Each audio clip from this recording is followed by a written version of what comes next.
so somebody, I don't care who, tell me what is going on.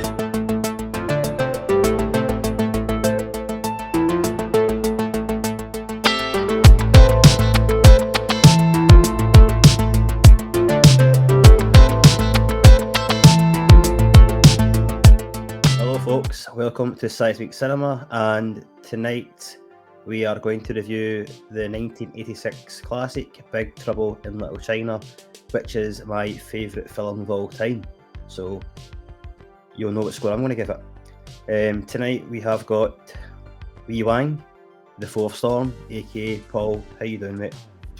Yep, that's actually my nickname in real life, but That's good, man. You'll notice, folks, that there is a massive absentee.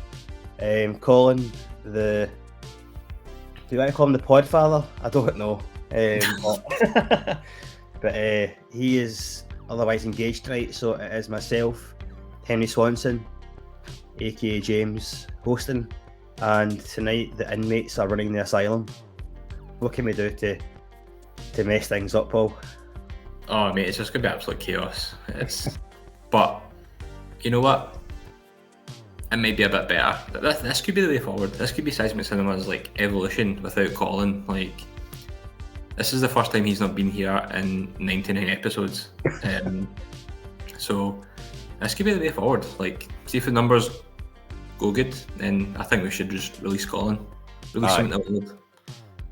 That sounds good, man. So, if you're on the petition to get Colin out of Seismic Cinema, then make sure the guys that you follow us on Facebook, Twitter, Instagram, Threads, and TikTok. Get the subscriptions, the follows in there, folks. And of course, we are also on YouTube as well, and on Spotify. Okay, so make this pod the most popular pod we've ever had, and Paul and I will thank you in some way. Don't know what yet or how we're going to do it, but we'll just release brilliant content, just me and you, nobody else. Just Colin will be away, and it'll be a beautiful thing. Who's Colin? Exactly. Of course, try to pull up, see how it goes. Might get this Colin guy on as a guest at some point. Also check us out on seismiccinema.com. I am currently working my way through fixing that website. Not it needs fixed, it just needs updated. And also we are on Buy Me a Coffee /Seismic Cinema. Okay, man. So do we have to talk about the film then, or do we just what are we doing here? Because there's no Colin to put a structure in place, man. So I'm quite happy just to talk, mate. No, I think around about this time, Colin will go, so James, I think you've got some seismic statements for us, is that right? And I'll say, I knew I forgot something. So I'll get some seismic statements on the go, folks. I did write some down. So Big Trouble in Little China is actually the third John Carpenter film that we have reviewed. Paul and Colin reviewed Halloween with Stu from Stu World Order, is that right? That is correct, yes. Back in the day, yeah. Back in the day. Pre-James. Before my time, indeed, so check that out. We also covered The Thing, another John Carpenter classic, one of the favourites of Paul and myself. And tonight, John Carpenter's Big Trouble in Little China. And as I said, it's my favourite film of all time, which I'll go into in a wee bit. So it was released on the 14th of November, 1986. And it had a budget of 25 million. And it only managed to recoup 11 million. So it done pretty crap. That flippity flopped like a wee wang. In the box office, it did, so no great, to be honest with you. But I think it's fair to say it's became a massive cult classic. So definitely, mate, it's been a belter as time's went on, I think.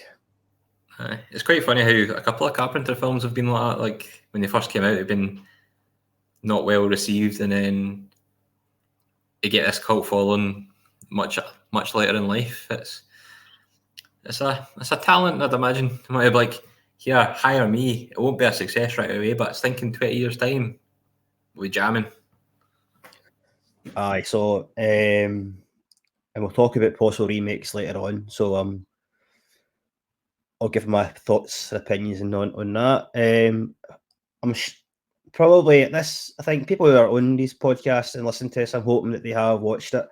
It has been out for quite a while. Certainly, I was one when it came out, so I didn't actually watch it till I was maybe about 10 or 12 anyway. But for those who don't really know, I'm going to kind of read the storyline synopsis to you a little bit, plot summary.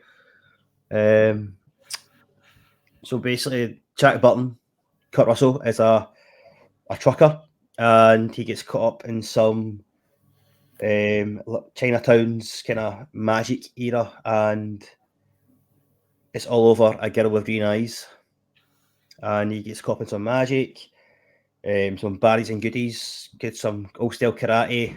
It's pretty good, man. And of course, there's a girl in it as well that he has to save the damsel in distress.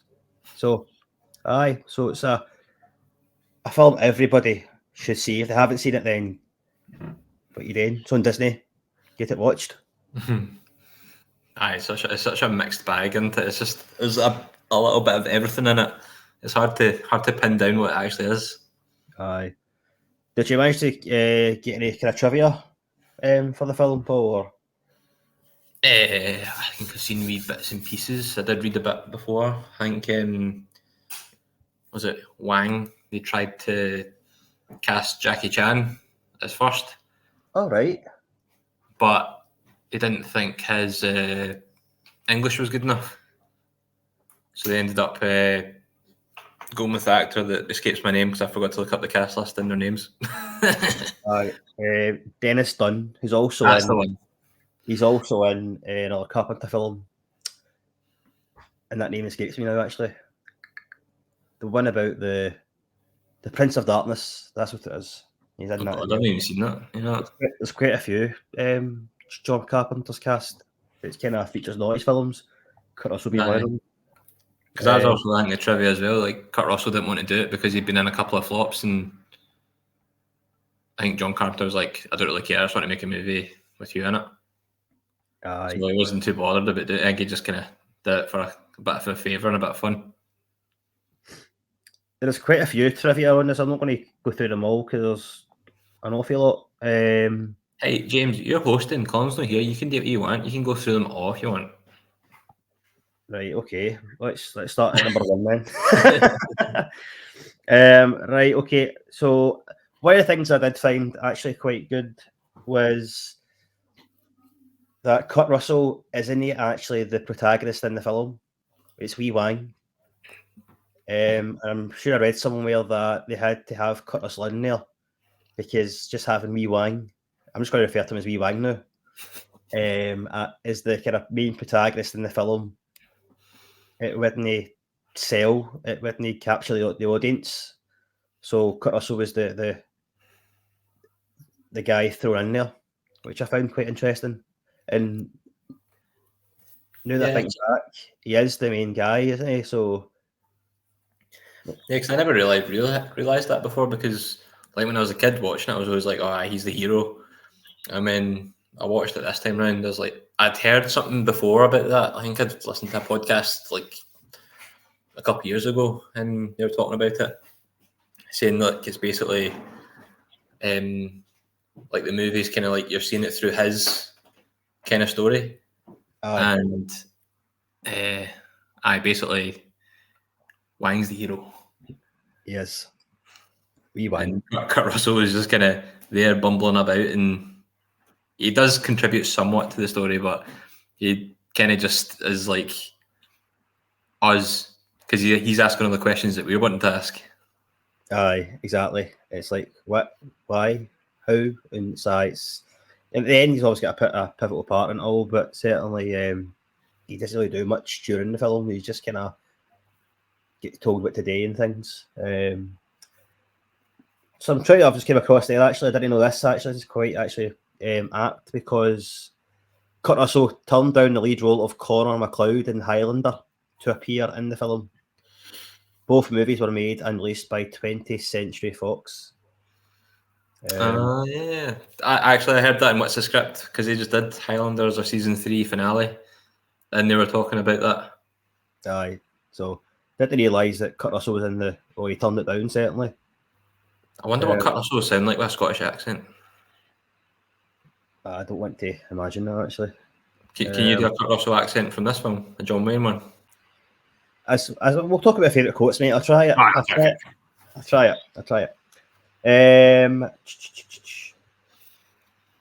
I've not seen this film actually, believe it or not, but The Golden Child was released in 1986 as well, and it's got quite a few parallels. I don't know if you've seen it, Paul. The Golden Child. I have years ago. Yeah, an Eddie Murphy film. Eddie Murphy's in it, so it's got sort of similar the Chinese mystics and all that sort of stuff. It's quite similar and released in the same year.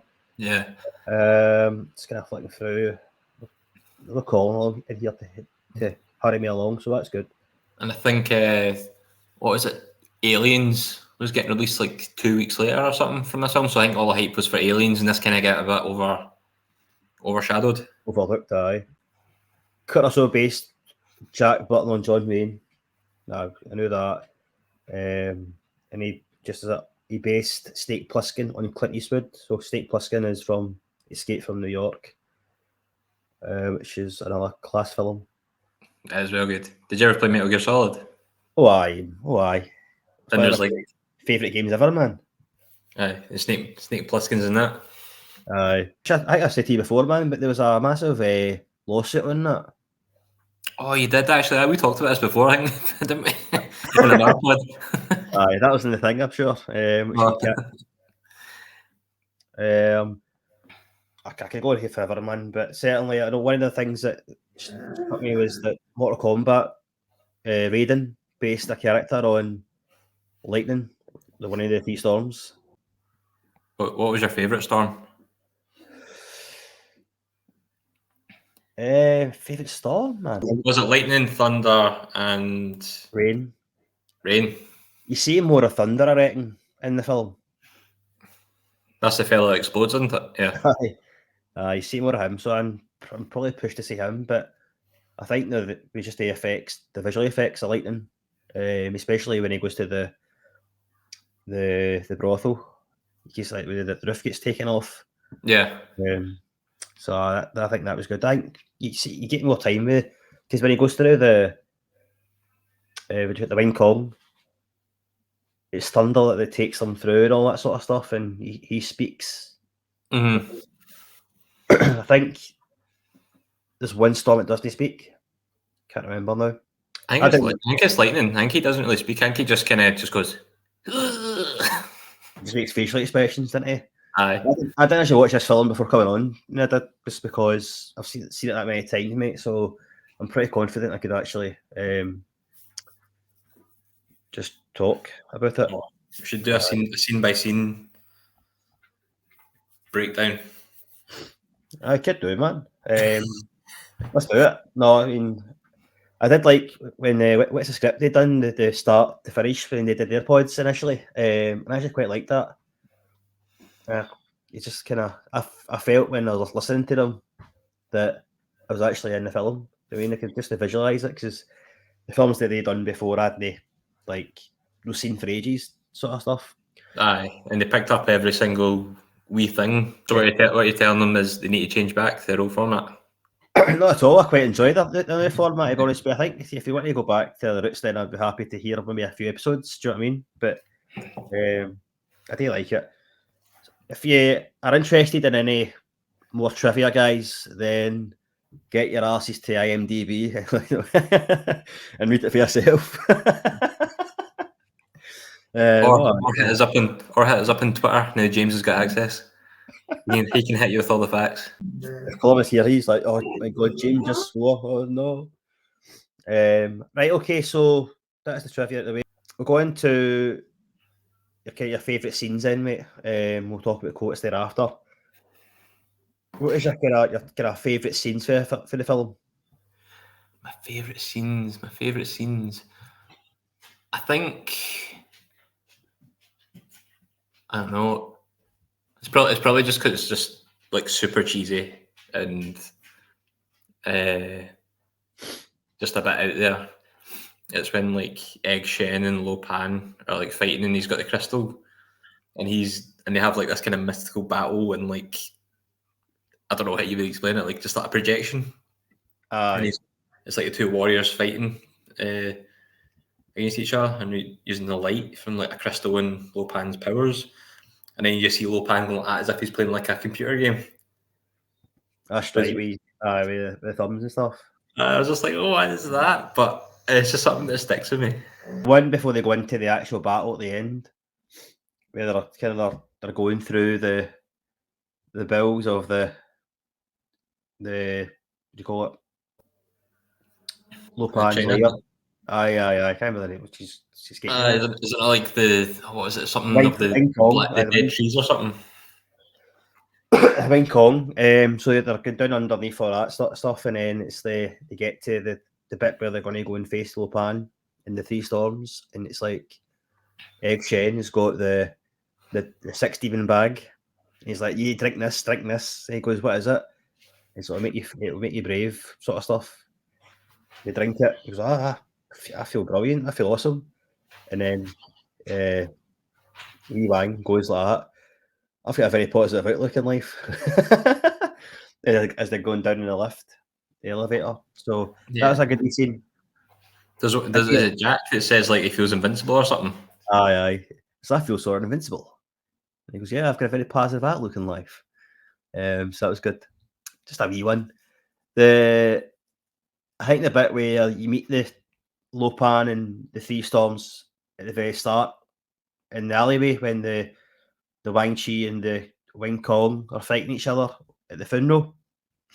That's a good scene as well because the Jack's trying to get past and he's in his truck at the time, knocks down Lo Pan, and he's like, "Who the hell was that I drove through?" The guy was like 10 foot tall.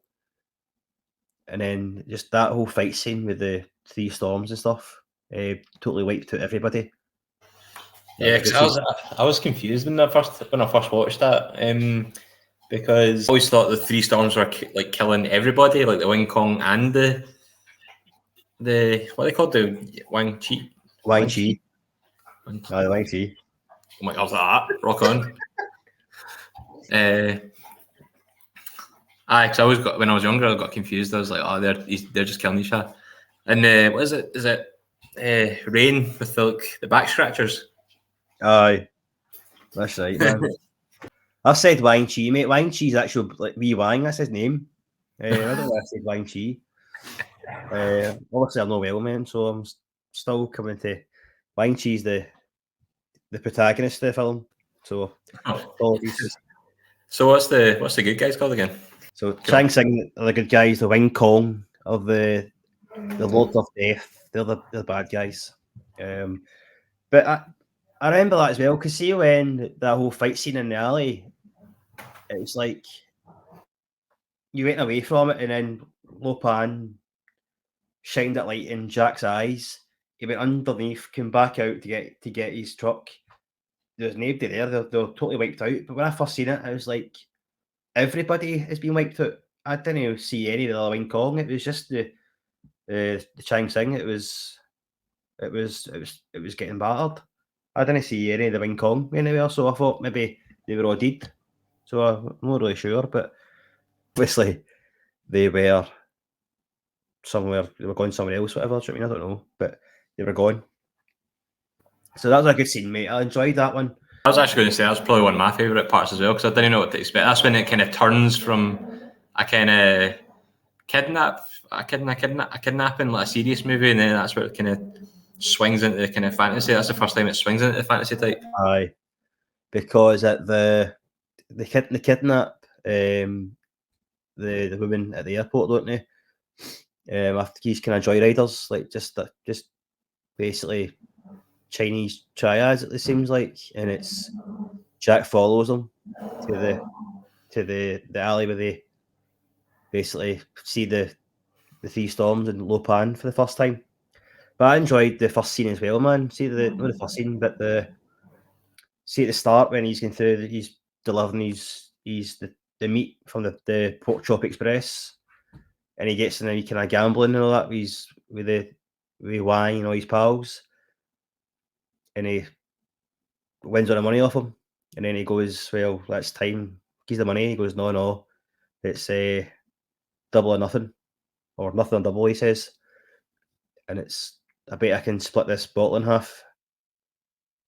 And he tries to snap the bottle in half with his knife. Just the day it fails, and Jack catches it with the line of "it's all in the reflexes," which isn't the first time we hear that line. That was a good scene as well. Yeah. That was going to be your podcast, wasn't it? Your podcast that's no started yet. Aye, that was going to be the name of the podcast. It was, but that's not happening anytime soon. There's loads of. Have you seen the other scene as well? I liked, man, was the bit where he has to go to the brothel to basically inspect to see if the girl's there, the girl with green eyes that Wang is going to marry. He's declared his love for her, and Wang can't go himself because he's known to them. They know who he is.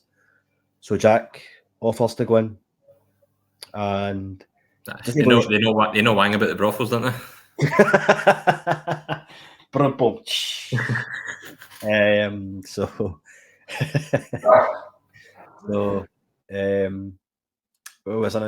What's the train of thought? Aye, so Jack goes in. Jack goes in as Henry Swanson, which is my screen name. So Henry Swanson is his name, and the excitement's my game.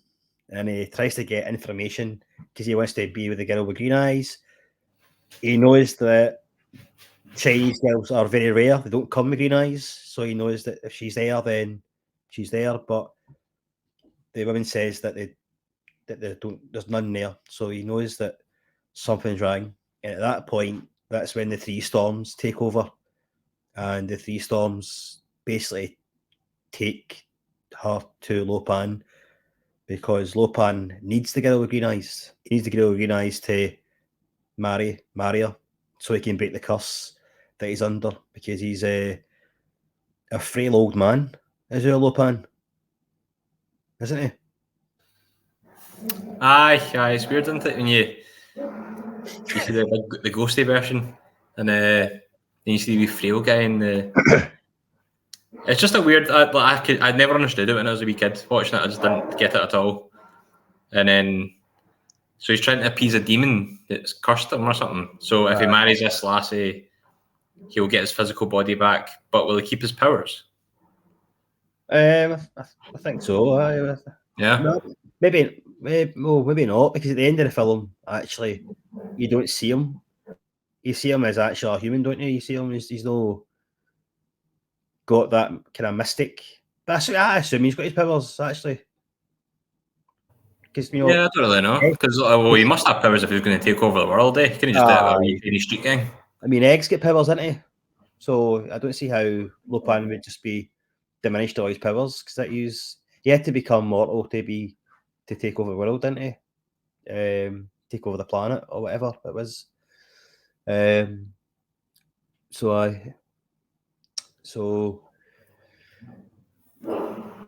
your dog's gone for it, mate? Aye.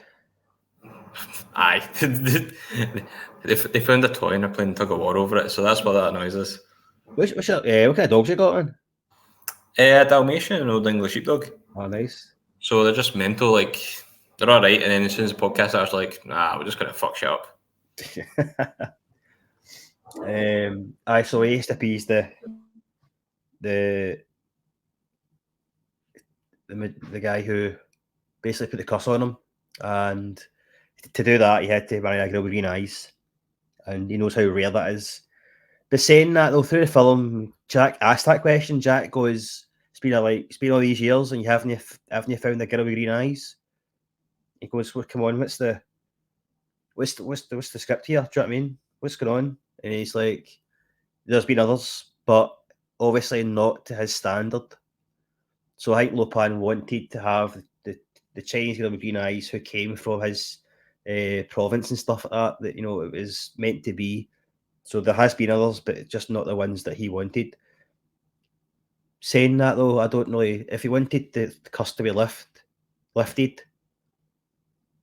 would it have really mattered what Girl with Green Eyes? Because he said there has been others, but so I found that wee bit of a flaw in there actually. To be honest with you, I suppose it's the whole point of the story, isn't A it? flaw? Is that going to be a 9.5 out of 10? Oh, never. So the Girl with Green Eyes, and there also is another woman with green eyes, as we come to learn. Not that I've seen or noticed this in the film, but the other girl with green eyes is Gracie Law, and Gracie Law is played by Kim Cattrall, a very young Kim Cattrall in the film. Yeah. What did you think of? I found her voice very grating in the movie, and she was like, I felt like she was just there just to like spew exposition at you. I see what you mean, man. I don't mind her at all, actually. I don't mind her at all, but I can understand where you're coming from. Because she is quite I mean, she's very inquisitive. She seems to know a lot more, and she actually takes pride on knowing more than Jack. Because it's like Jack wants to know he's got all these questions, and he's like, "We're going to tell me then," and they're like, "No, you won't understand. This is too much for your wee brain," sort of stuff. She's quite patronising, I feel, in the film at the start towards Jack. But really, because he said, "Well, you're treating me like an outsider," and they all say, "Well, you're an outsider." Well, in actual fact, isn't Gracie Law an outsider as well? Just because she knows Huang and his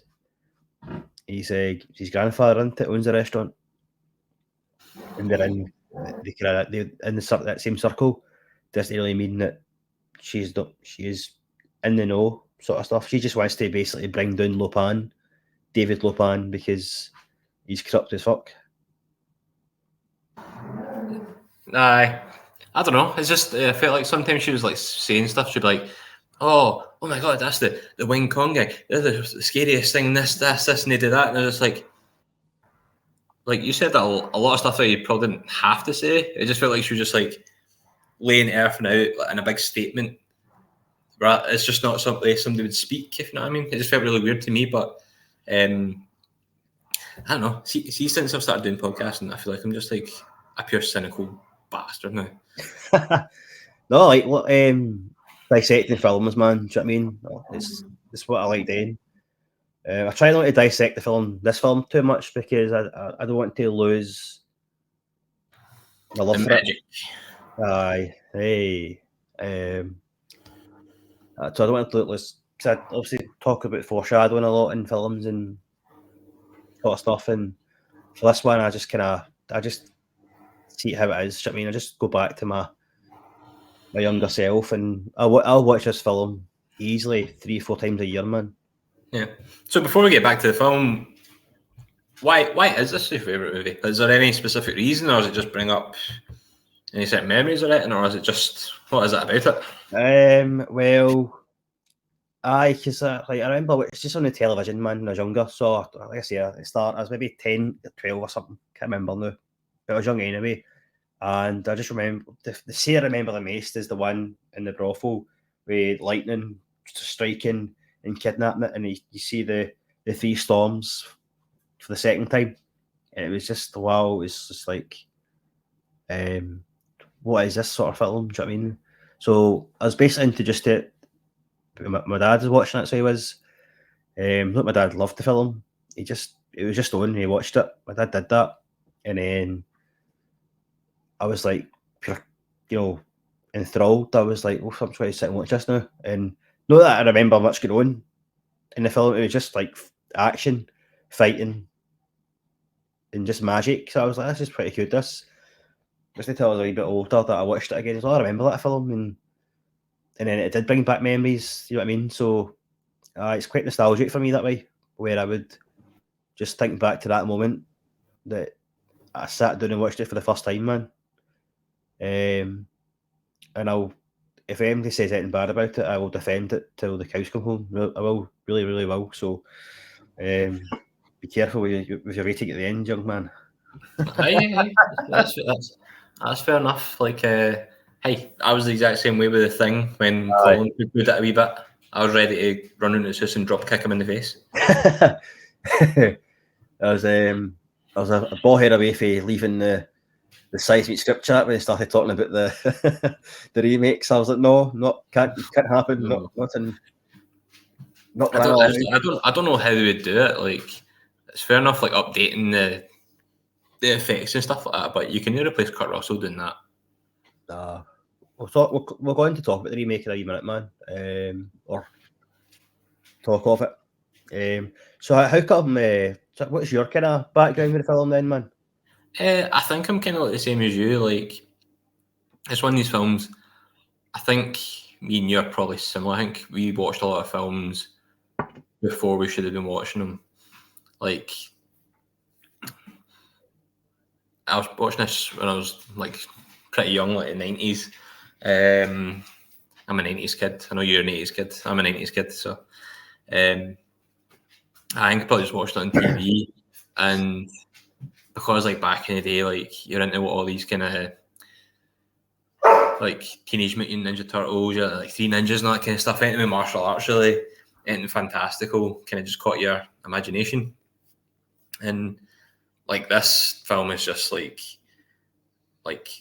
chaos on the TV, and like I loved every second of it. Just everything about it. Like I loved martial arts films, so like that the fighting was all kind of up my street. And like I used to watch like a lot of like Arnie movies, so like Predator, Running Man, all that kind of stuff. Like just cheesy action films. So this was right up my alley as well. So it's kind of mixed the two together. Nice one.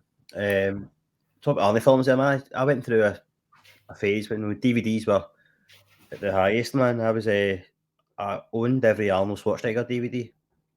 So I did every one, man. So The Ring Man, Total Recall, Terminators, even like films like Junior and stuff. Do you know what I mean? It was a bit. Commando. Commando. Still got them all, mate. Do you know what I mean? It's not that I watch them now, the DVDs, but I can't. All the DVDs I have got, man, I've never had the heart to toss them away. Do you know what I mean? Or give them away to like charity shops, whatever.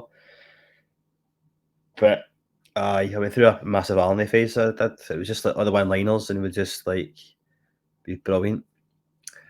Oh, anyway, tangent. We need to do an Arnie month or something. Oh, aye. You missed the Total Recall one, man. That would have been good for you to be on.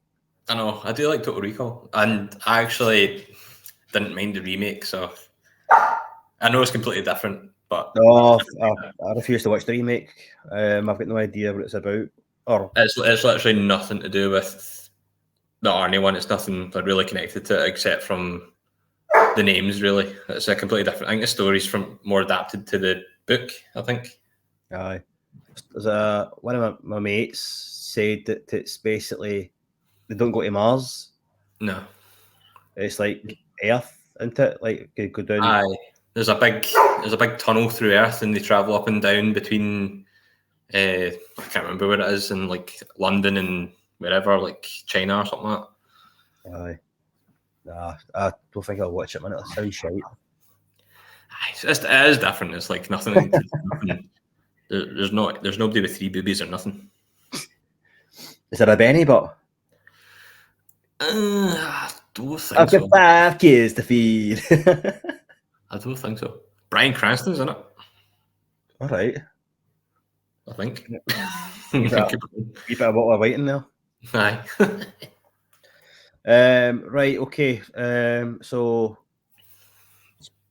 favorite scenes we'll probably come back to a few as I go through the film again, man. Anyway, but favorite lines. One of my favorite lines of the film is at the start of the film. Right. And it's when he's in the car. He's in his truck. Sorry. And he's just talking through, what do you call that? The radio. Oh, the CB radio. TV radio, aye. And he's just kind of talking to someone who's listening out there to get the quote, man, because it's a long quote. And I'm going to say it all because it's my favourite, man. Do the accent. I'll do the accent badly, mate. I'll just be a laughing stock. I'll try it. So here we go.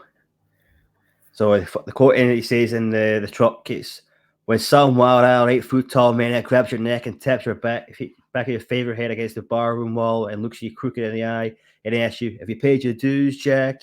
You just stare that big sucker right back in the eye and you just remember what old Jack Burton always says at a time like that.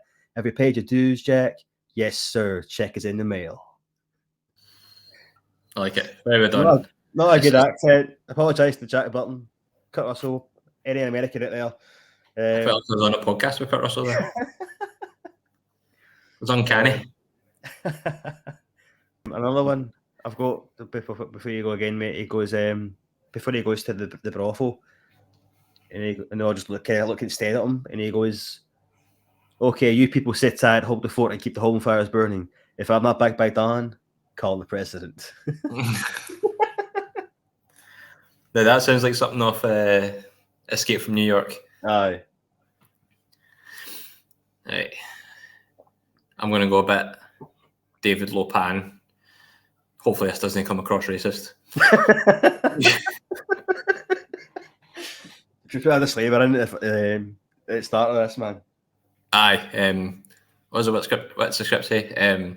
These views and opinions are our own and just for comedic effect. Aye. We don't mean to offend. It's just a bit of a laugh, which it is. Yeah. So if I'm sacked in the morning, you know why. It's just be me then, because Colin might not be back. Colin will come back and we're both out. Cancelled. Let's see. Right, okay. David Lopan. Who are these people? Friends of yours? Huh? Now that really pisses me off to no end. That's good, man. I feel like I nailed that. Indeed. That's a good one, man. Are you crazy? Is that your problem? Well, the old basket case on wheels or the 10-foot tall one?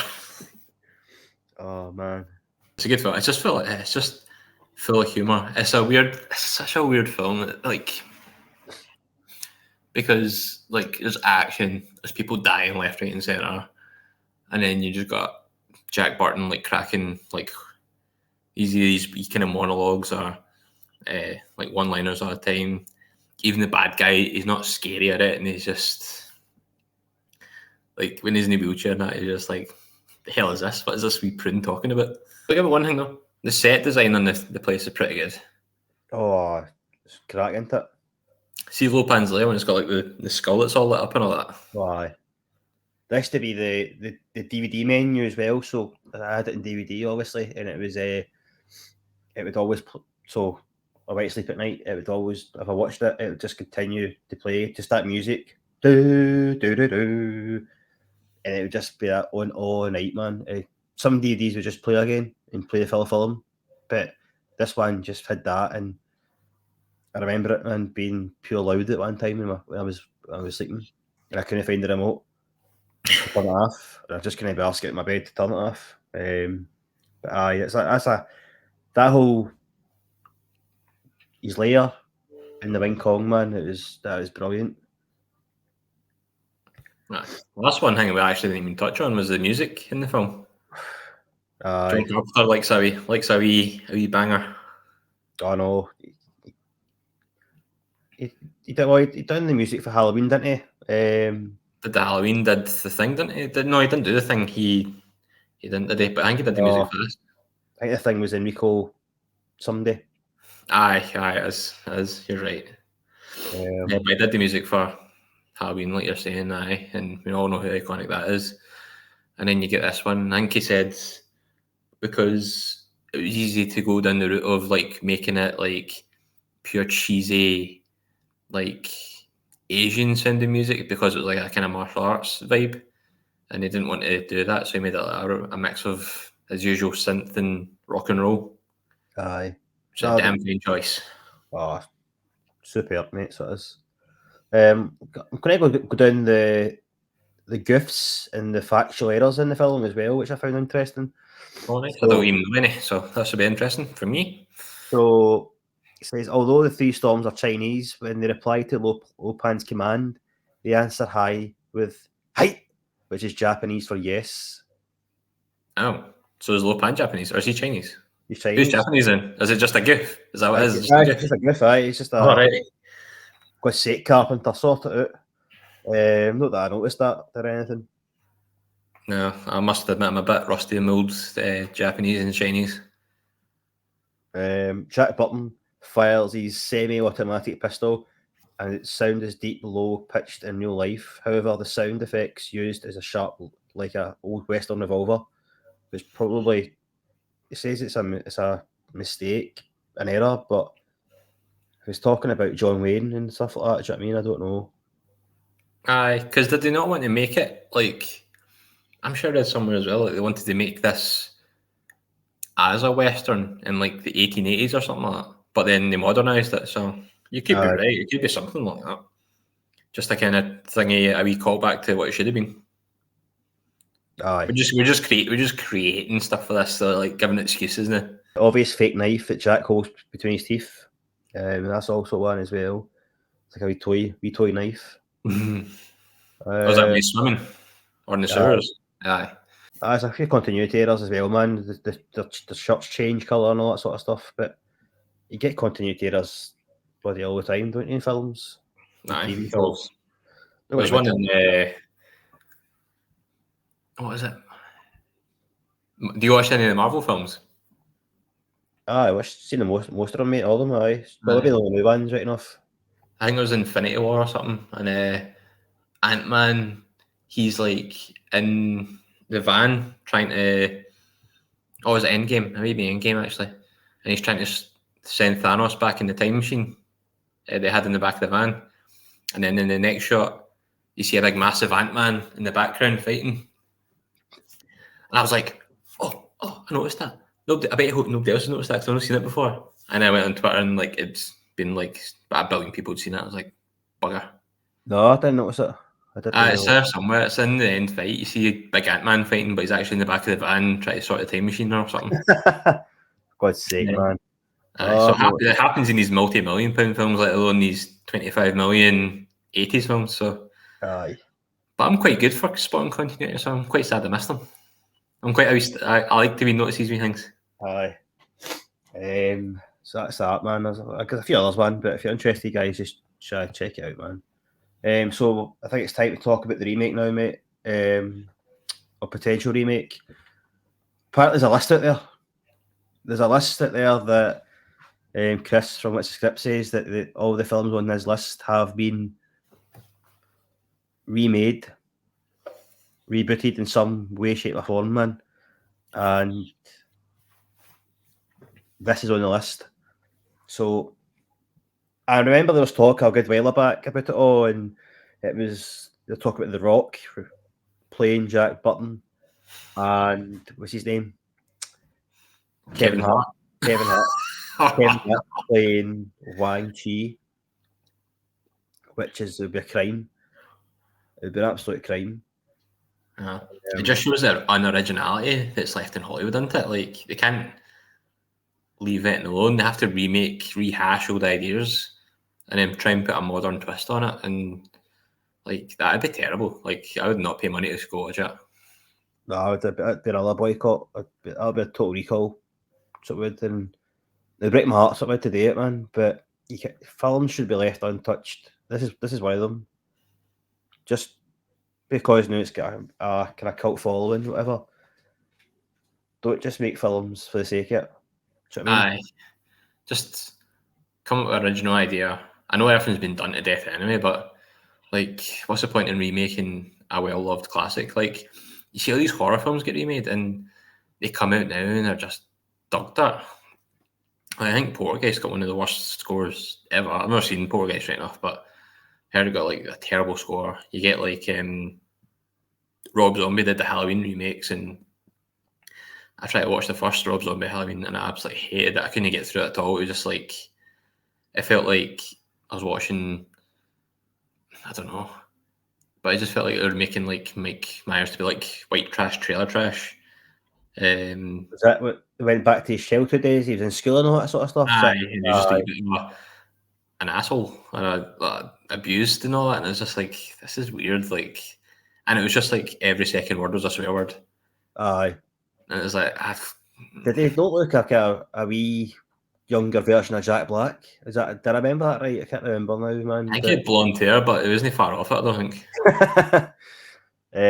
Nah, I didn't like that. It was Dog Meat Mates. It was the Halloween remake. The Rob Zombie one anyway.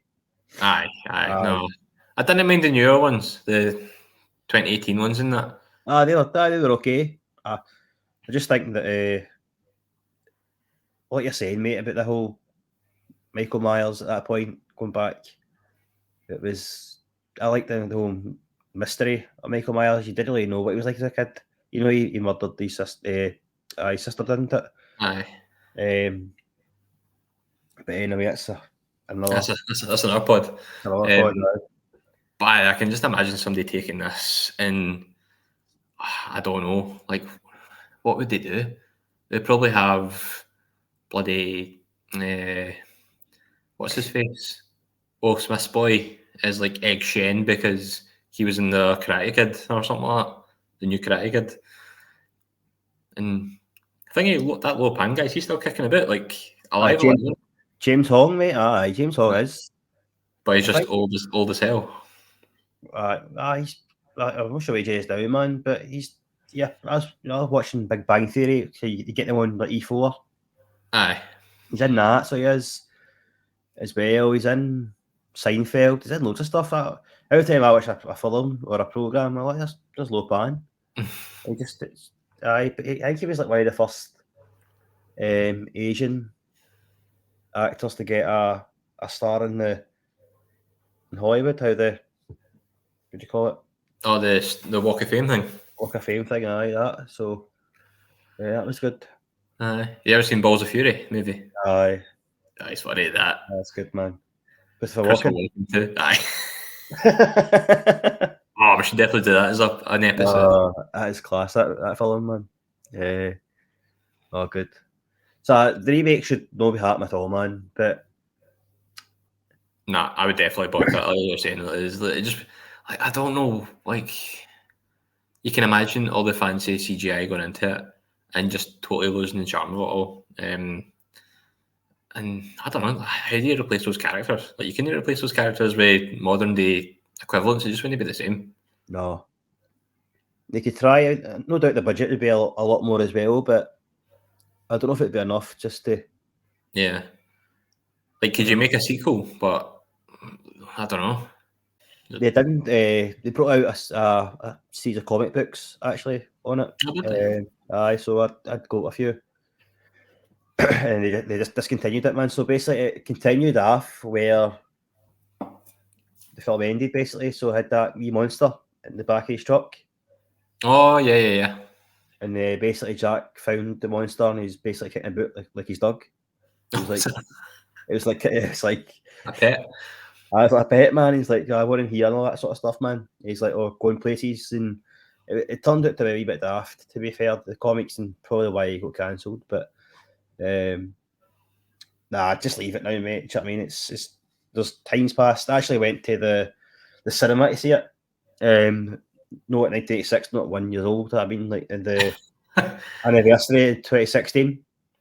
Oh, nice. So the GFT were doing a special, man. Not special, but like a night. Aye. Me and my pal went to it. That was good, mate. So it was. And I could drink beer and stuff like that in the cinema. Like, I was like, what? Don't get that in Cineworld.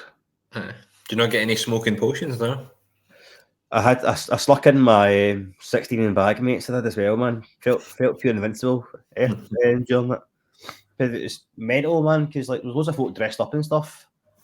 You know what I mean? I was like, that's no me, mate. I mean, I dressed up as Jack Burton for my mate's 30th 10 years ago. Did you?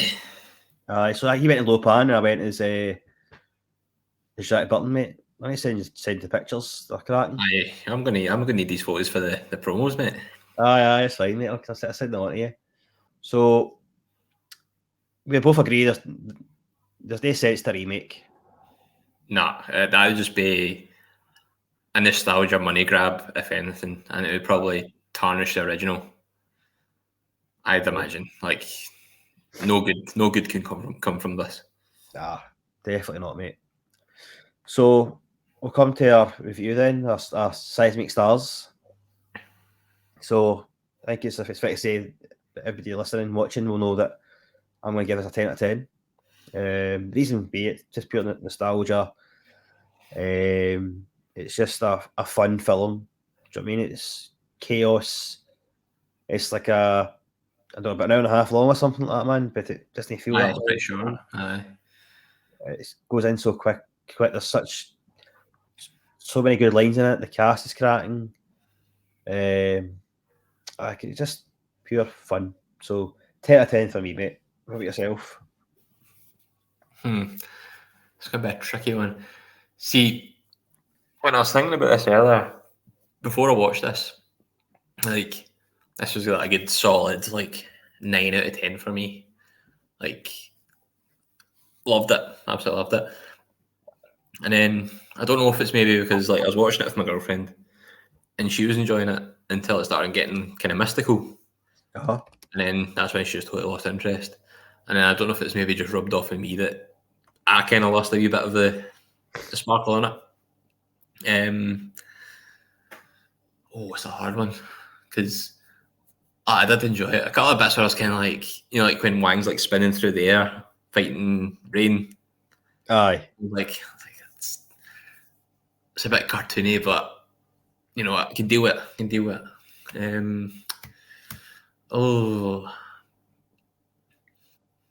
Right, I'm going to go Nostalgia Brain 9. I'm going to leave my recent skeptical experience. Going to let that just out my mind. I'm going to go 9. That's fair enough, mate. I do agree with you, though, in terms of that whole flying through the air, and it was a bit really. But I think at the same time, it was kind of showing you that Wang was the protagonist, because during that whole scene, Jack shoots the gun, the automatic weapon, as if come on, let's come ahead type thing, and then he shoots the wall, the concrete falls, hits him in the head, and knocks him out. Aye. And then he wakes up, comes to, and it's like everybody's fighting each other, and he's just he's missed out on it all. Which shows you he's no. Isn't that another bit where he fights a big guy in armor, and then he falls down on his knife, and he just gets stuck under him, and he can't move. That just reminded me that. I totally forgot about that. That's just after that scene. So when he wakes up, he fights the big guy in the armor. It's like the guy's so heavy, man. So he stabs him. So he pulls a knife out for his shoe or his boot or whatever. That's right. And so he stabs him, but he stabs him in such a way that he leans down over him and he's stuck. And then he's just shit. The physics of it, man, he just can't move because the guy's dead weight, you know what I mean? It's so that's quite comedic that way. But I guess all part of it's charming, man. It's decent that way. It could have been easy just to make Kurt Russell the hero of it and just have Wang as a side character kind of helping out. And Kurt Russell just going all guns blazing like a John Wick kind of character, just ripping through everybody. Aye. And at the end of the film, obviously, that Lupin becomes mortal again, and there's a showdown between him and Jack while Wang's fighting the thunder, the storms. Jack tries to throw a knife at him, misses him completely, hits the gong at the back behind him. And then Lupin picks the knife up, throws it back to Jack. Please, Mr. Burton. Throws the knife back. Jack catches it and throws it back right away, quick style. It's on the reflexes, and it gets Lupin right in the head, kills Lupin, and that's when the when Kong starts to crumble and fall to its knees. Oh, that's when Thunder decides to inflate himself to blow up. Hi, it's he's hit Like himself. it was a good effect. It was a good effect. It just did absolutely nothing because it didn't kill anyone. He just blew himself up and that was it. He also inflated himself as well, didn't he, man? During the scene where they're all captured and Jack comes in behind them. He goes, "Let's try that again, tough guy." And he does that and puffs himself out. And that's when Jack falls in the wheelchair and nearly falls down the well. Yeah. So Is it Thunder as well that gets like I think is it Egg Shin like throws a wee bomb at him or something and he like flies up into the balcony like over the railings. aye, mate, there's loads of It's just it's so funny. It's just fun. It's fun. It's just fun. aye. So if you've not watched the film, we've seen it before, and we've convinced you to see it, then definitely do it. If you do, let us know your thoughts and comments on it, man, because it's a 9 and a 10 for me, 19 out of 20. Not bad, mate. I did have a wee button because I thought you were going to go with your cynical head on. I was just going to say, so luckily I didn't have to use the button, but I just used it. So for those who are watching, would have seen it. Okay, mate. I think you should have flicked it up after my low pan impression. But I didn't actually make it at that point, so Indeed. No, no bad was spot on, mate. No, there's no nothing wrong with that. So before we finish up, mate, have you been listening to anything at all, mate? Any PK picks for us? I've been listening to. I've actually just been listening to What's the Script? The Highlander, like we were talking about earlier, the season 3 finale, and they're just getting the season 4 stuff up and running. So it's pretty exciting stuff from them. And we're getting a wee collab on the go with them as well. I think we've said what we're doing yet, so we'll keep that under wraps. But it's been good when we can get a wee date for that. And listening to kind of mostly football podcasts, really. I've been just kind of the preview to the Scotland game and stuff like that, and the kind of weekend's action. Just a couple of casting views of Black Mirror ones. I listened to a couple of them. Quite enjoy them because they're covering the kind of episodes that I've watched, the kind of main ones. So it's quite good. And they come up with some like interesting takes on it, which is pretty good. Like, I really enjoyed like their takes on the White Bear episode and stuff, and how they thought like the crime versus the punishment kind of angle of it all. I listened to them as well, man. So I've really enjoyed their episodes of Black Mirror. They do have really good opinions. The White Christmas one was fantastic. So keep up the good work, casting views. I heard the White Christmas one yet. I get it listened to, mate, because it is good. And that's one with John Hammond. That one. Yeah. Aye, and it's because when we did our Black Mirror review, it was more of a wasn't a review as such. It was a ranking episode, and we could have started over it quite a bit, didn't we? Aye, we could have delved into, but we'd have been here all night doing that. Oh, 100%. So it was. So I listened to I listened to What's the Script? I listened to the Highlander one today, coming home from work. So that was a good episode. I know. I've never watched Highlander, but I just no. This when I've seen like I don't know, like a French guy playing a Scottish guy and a Scottish guy playing a Spanish Egyptian guy. I'm like, nah, this isn't it for me.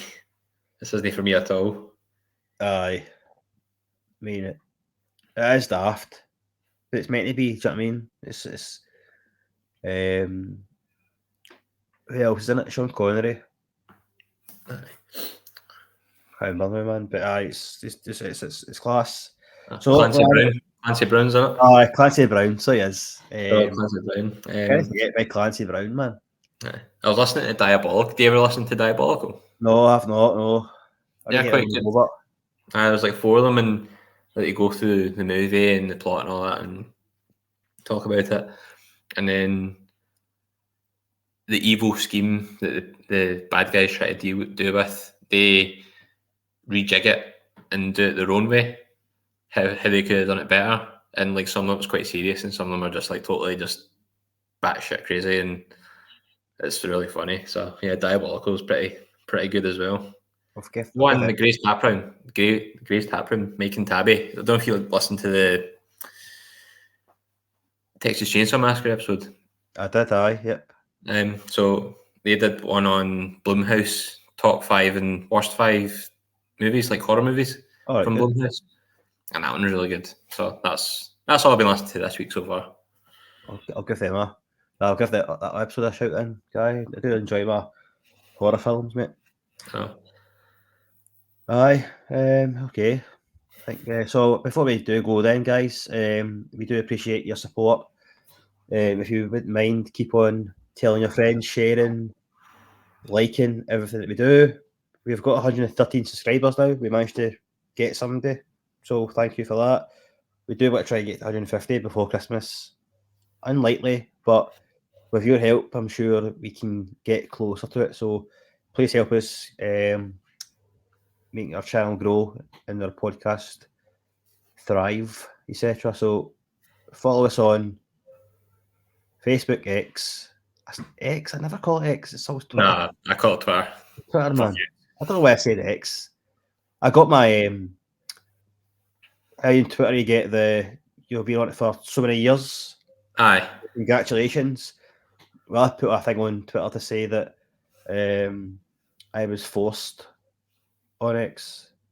I didn't join X. I was forced on X, basically. I was expecting to get cancelled, but no. But follow us on Facebook, Twitter, Instagram, Threads, and TikTok. And make sure, guys, you give us a wee subscription on YouTube.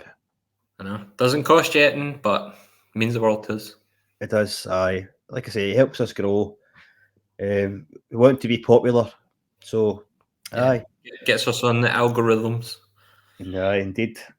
I probably should have said this at the start, actually, Paul, but we have got to put an apology out because we've left a massive gap in the ether to the people who have missed us. We've been 2 weeks off with a week of planning, and I was too ill to do Big Trouble Not China last week, so we do apologise for that. So I know, and we didn't want to do it without you since it's your baby, so we held off.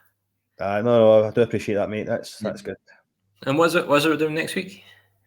Next week we are the 100th episode, mate. How could you forget? It is, Christ Almighty.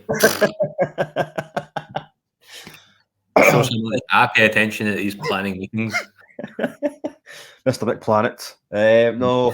So next week we are going to be recording our 100th episode, and that will focus actually on the 3 Star Wars films. The sequel trilogy. Rise of Skywalker, Last Jedi, and The Force Awakens. Christ, I can't remember that one. Jesus, my memory's so bad. Actually, I don't know if you've seen this. I seen something on Instagram or whatever, Twitter, I don't know. And it had this guy, one of these reels, that said all the Star Wars films have got their own names. Have you seen this? I have seen this, aye, because it does make sense when you go through it. I know. If you apply it to the other films, then I you know what you mean. I saw it, and I thought it interesting. So that was. So anyway, so next week we are doing the sequel trilogy of Star Wars, and then after that we will. Actually, I don't really know. Do you know? The planning meeting went well. There's a Seismic Soccer 3. I hope so. I think so in December. Yeah. You know what? Oh no, there's Seismic Soccer 3. Just need to figure out what controversial stuff we're going to be talking about this week or this month. I don't know. VAR again? No, we'll find. So if you've got any topics, excuse me, any topics that you want covered on Seismic Soccer 3, then drop us a wee message and let us know, because we're always happy to please our audience. Indulge the viewers. Aye. So you can catch Seismic Soccer 2. That's the latest episode that we done actually before this one. We covered Manchester United, VAR, Scotland making the Euros, and Philippe Clement. yeah. So that's not too badly, but we could do a wee bit more views on that and a wee bit more listens on the Spotify. So Aye. keep it going, folks. Aye, we're going in the right direction. So let's keep on. All right, man. Okay, so we're coming to a close here, mate. How do you think we done without Colin? To be honest, I don't think we need them anymore. I think we should just bin him. Aye. Sorry, Colin, but What does he do around here anyway? He just goes on Twitter and just says things with typos on them. Like he doesn't even... aye, exactly. Aye, that's unacceptable, that isn't it? Aye, I'm going to revoke his access. You think? Tim on Colin, you're the glue that sticks us together. You think And has access to the Buy Me Coffee account. Aye, well, he does have access to that, so we need to get that first before we. A coup. It's a coup. Aye. Okay. So we do. Thanks, Colin, for letting us take over today. Hope we've no. He probably actually will go and listen to this, won't he, before he publishes it? Nah. Nah. Oh, actually, no, he'll just send it to me and I'll edit it probably, and then he'll probably listen to it. I've got to stick in all the 80s synth music, you know what I mean? So what I'll do, mate, I'll send you my pictures of Jack Burton, mate, and you can do your promos and whatever, okay? Lovely, thank you. All right. Okay, folks, we're going to call it a day now. So thanks for listening, thanks for watching, and remember, folks, it's all in the reflexes. And Wee Wang is out. Wee Wang is out. Brilliant, mate. Cheerio. Cheerio. Wait a minute. I'm a reasonable guy, but I've just experienced some very unreasonable things.